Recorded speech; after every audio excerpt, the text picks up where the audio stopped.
So, hi, welcome. Thank you all for coming. We're standing in front of the McClure Multi-Generational Center, where Wards 2 and 3 hold their monthly neighborhood planning assembly meetings and free community dinners. The 2 and 3 Neighborhood Planning Assembly is one of the most vibrant and engaged NPAs and reflects the most diverse and, I think, interesting district in the city. The NPAs, which we've been calling the Neighborhood Power Assemblies. Yeah. Are the place where neighborhood power gets turned on. The problem is, if the concerns and needs of the people are not listened to, their engagement turns to fatalism, their energy turns to frustration, and the power gets turned off. I want to be Central District City Councilor because I want to be a delegate for the interests and the visions of the people who live here. I want to make people more engaged in determining the future of their neighborhood, and I want that engagement to actually count. Across the world, people are experiencing the same thing.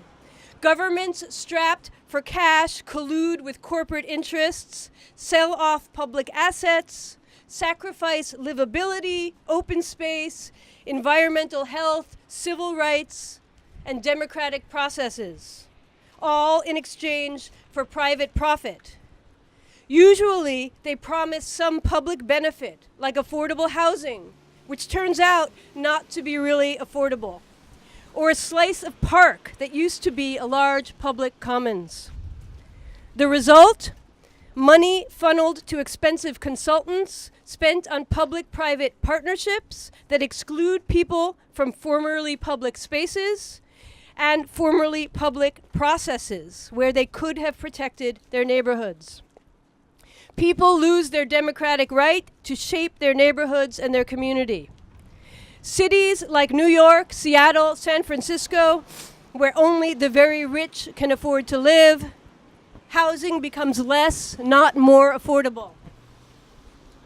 All right. Paper. In Burlington, too, this has become the norm.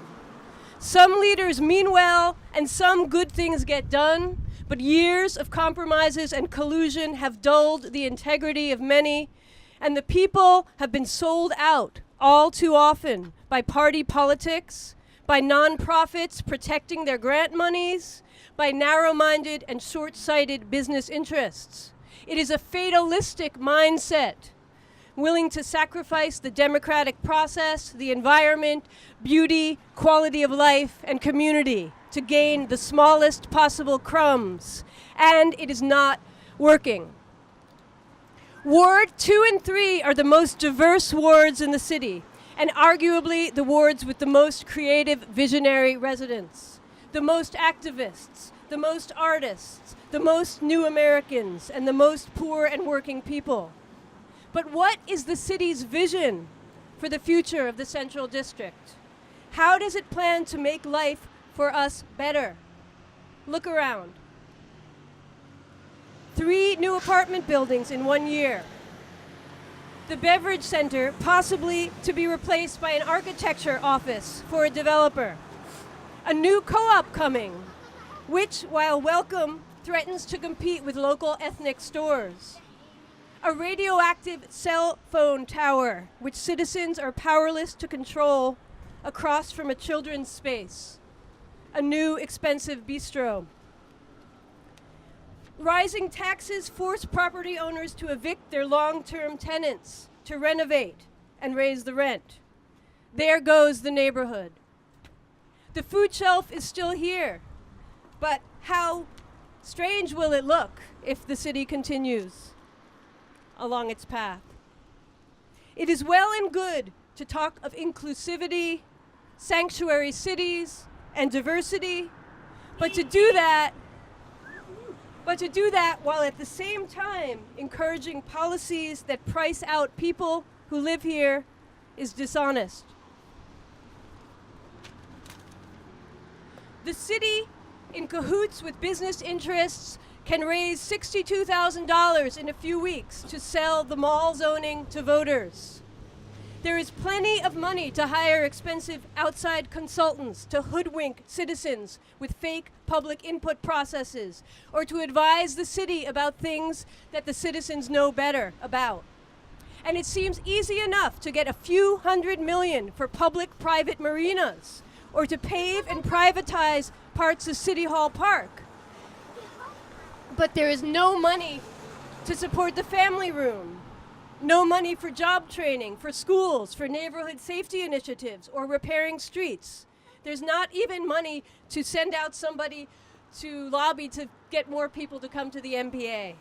In short, there's no money for the things that people want and need. I'm on the last paragraph. Happily and inevitably, local revolutionary movements across the country and the world are getting strong, just when things look most bleak on the national stage. People are organizing to take back their cities from powerful private interests and paternalistic and corrupt politicians. Many have been inspired by our own Burlington, Vermont social theorist, Murray Bookchin. Murray's theory is linked to the Vermont town meeting, and our neighborhood planning assemblies are of that same tradition. But we need to recharge their power by electing councilors who become the delegates of the people's power. Councilors who see social and ecological values as opportunities for real progress, not obstacles. Councilors who see real participatory democracy as the lifeblood of the city, not as an annoying requirement that slows down the city's agenda. Councilors who believe that their neighbors are the experts about their own lives, their neighborhood's needs, and the future of their city. Not councilors who tell us we are misinformed, who ignore the opinions of the people they serve, or see dissent as a disruption of their work. It is our work. It is our city. It is our future.